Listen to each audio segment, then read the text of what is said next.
Hello. Thank you for joining us today at the KU Alzheimer's Disease Center. This week's Mindful Minutes, we're going to be talking about expanding the circle, understanding what, when, and how to accept support from others.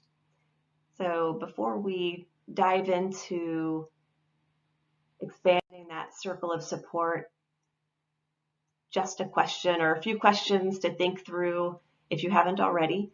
And that's around disclosure of diagnosis. So telling others. The question often arises, should I tell people about my diagnosis? And of course, that's an individual choice, not something I would tell anyone what to do on. But just some questions when you're asking yourself that are maybe who are the important people in my life, people that I trust, that I would want to know. How is not telling impacting my mood? How is it impacting my social life and my self-esteem? And then the bigger question is, why not tell? And you may have lots of reasons around that. But as we're thinking through how to create a support going forward, disclosure is probably the first step, right? In your time, in your own time. So when we do think about growing a team or expanding that circle of support, people to consider, and I understand this may seem pretty common sense, I'm just kind of walking through all the possibilities here. So who in family?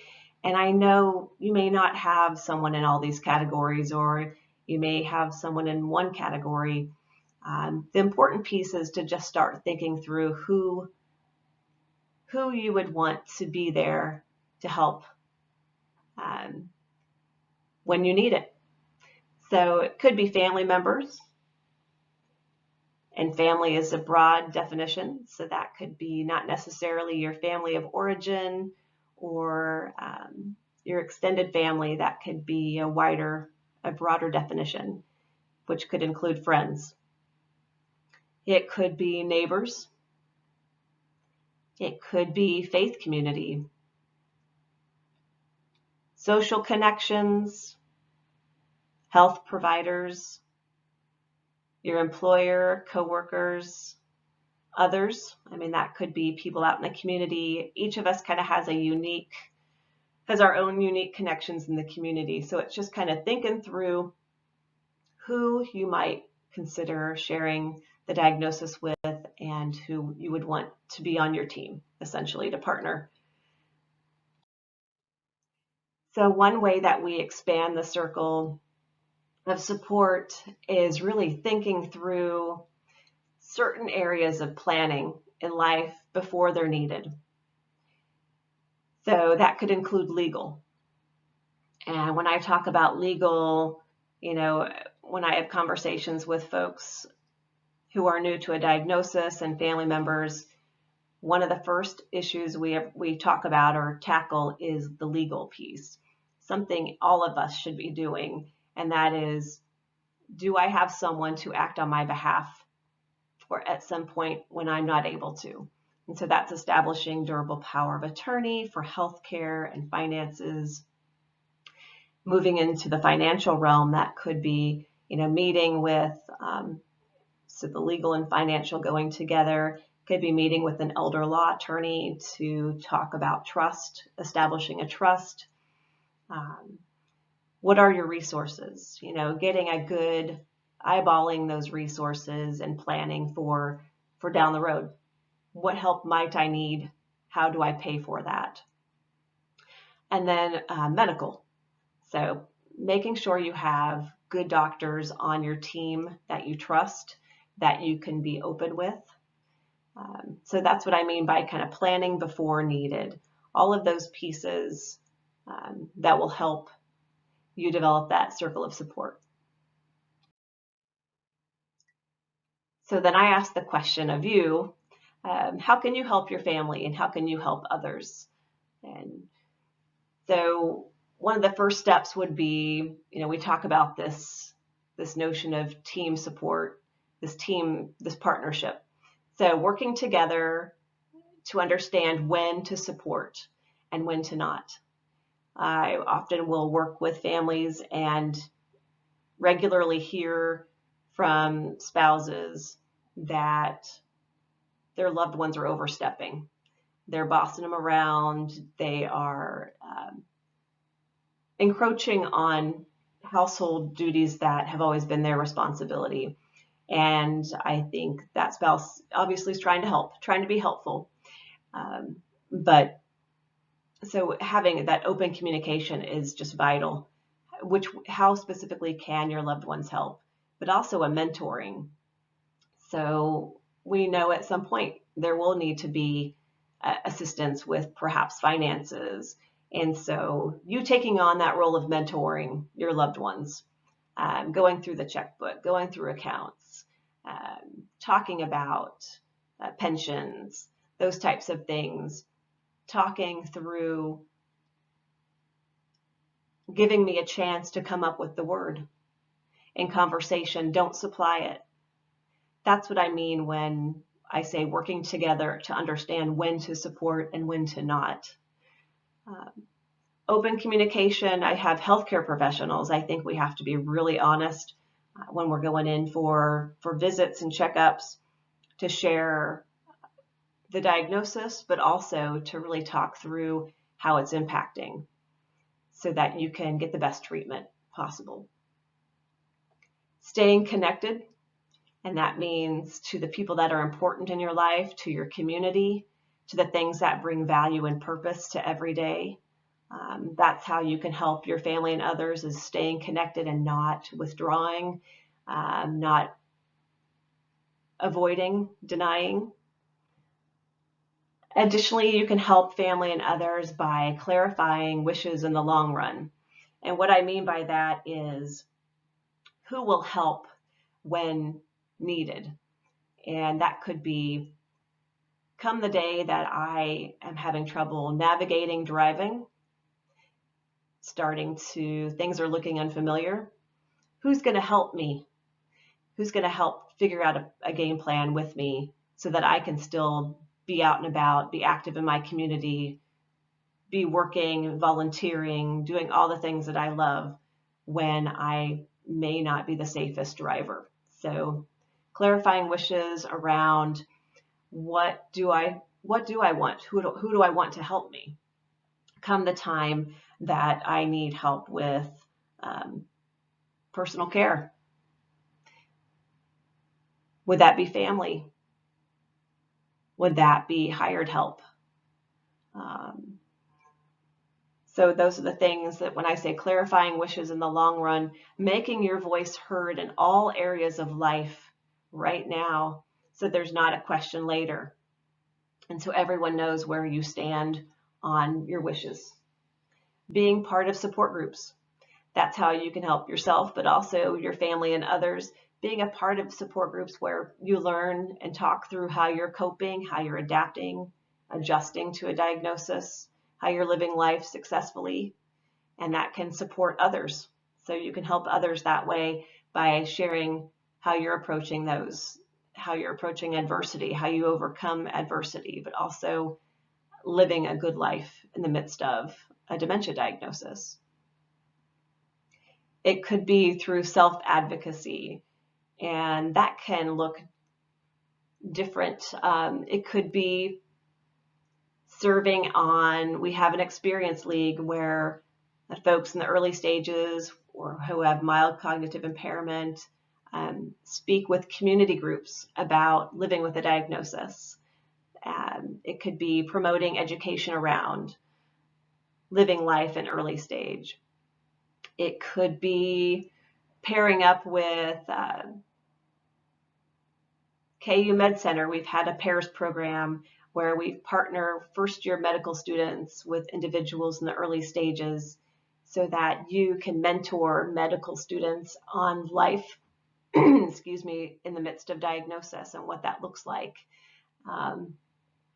Self-advocacy at the state level. So it can look like participating in research so giving toward the greater good. It can also mean addressing the fear list or potential hurdles. And by addressing that fear list, I mean the things that are keeping you up at night. It could be worrying about your spouse. How is he or she going to face any adversities that come your way? Maybe you've always been the one that's taken care, and so being on the other side of needing some assistance creates discomfort, and it creates, what if something happens to them and I need them? So addressing that fear list, having those open conversations about potential hurdles is vital. That's how you can help yourself, your family, and others. Most importantly, keeping living. We know that a diagnosis, living with a diagnosis, once you receive that, there's so much more life to live. We know that there's a long course, and so that provides many, many years of good life. So keeping on and doing the things that bring you joy and provide you meaningful, purposeful days. So when we talk about expanding that circle of support, the question comes up, how do I make the best of this diagnosis? Planning for the long run, but living in the present. Simplifying life, that could mean downsizing. That could mean simplifying your daily routine. It could mean integrating visual cues when needed. And when I say visual cueing, that could be reminder system. That could be a dry erase board where you have your calendar, your schedule for the day. So when you wake up, you know what is on the docket. That could mean labeling, creating to-do lists. Some people will, have told me they have a little to-do list in the mirror on their bathroom when they get up, just to kind of orient them, get them started. It could mean integrating technology when needed. So our smartphones, our iPads, those things that travel with us, we can use those to help support us where memory may not be serving. That could even include, GPS for driving, those technologies, just being open to those assistive devices that can help us maintain our independence. Knowing what is most important to you. What do you value? What do you have to have for good quality of life? Using your experience for the greater good. So as I was talking about self-advocacy, I was talking about research. So that's what I mean by the greater good of this diagnosis.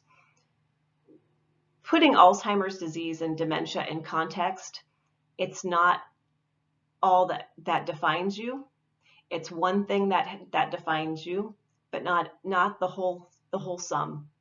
So life has, career and hobbies, all of those things that have come before this diagnosis. So just trying to remember that this is just one piece of daily life. Putting that in context. Adding new experiences. Just because you have a diagnosis of early onset Alzheimer's, mild cognitive impairment, does not mean you have to be limited. You can try new things. And actually, we know that's really important and wonderful for brain stimulation. There's a gentleman that I worked with many years ago who was diagnosed with vascular dementia. And he always had a dream of writing for his hometown newsletter that they put out every few months. And, he took the opportunity to tell stories about his childhood in New Hampshire, to share about his father's hunting excavations, all of those things, and he ended up getting published. So don't let this stop you from trying new things, having new experiences. How do you also make the best of it is if you relinquish, you must replace. And what I mean by that is if you have to give something up, say driving, we have to have a way to replace that so that you maintain identity, maintain dignity, maintain participation in life. So if we relinquish, we must replace. That's how we make the best of adjusting to a diagnosis. So what are the benefits of expanding the circle? Well, it aids adapting to or coping with the diagnosis.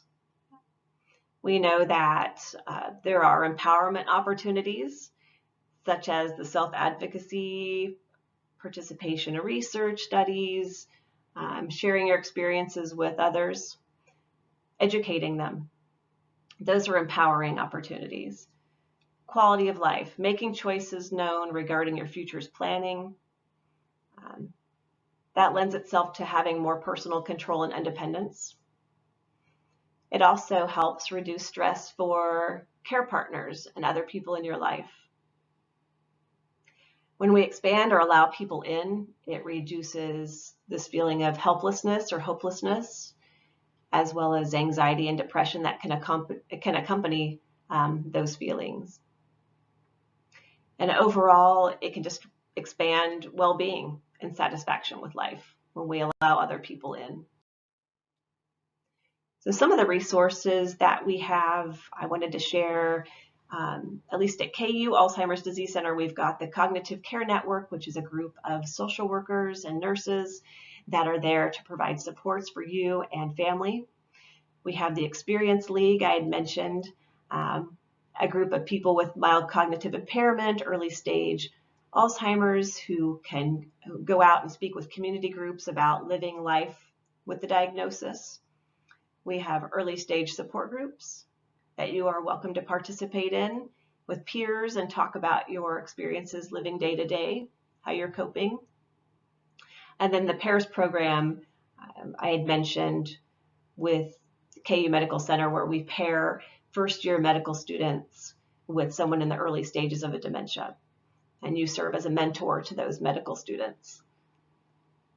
Some other resources in the community I'll mention would be the Alzheimer's Association, the Heart of America chapter, local area agencies on aging. Every county has area agencies on aging. If ever concerns were to arise around driving, there are driving evaluation programs throughout the metro area.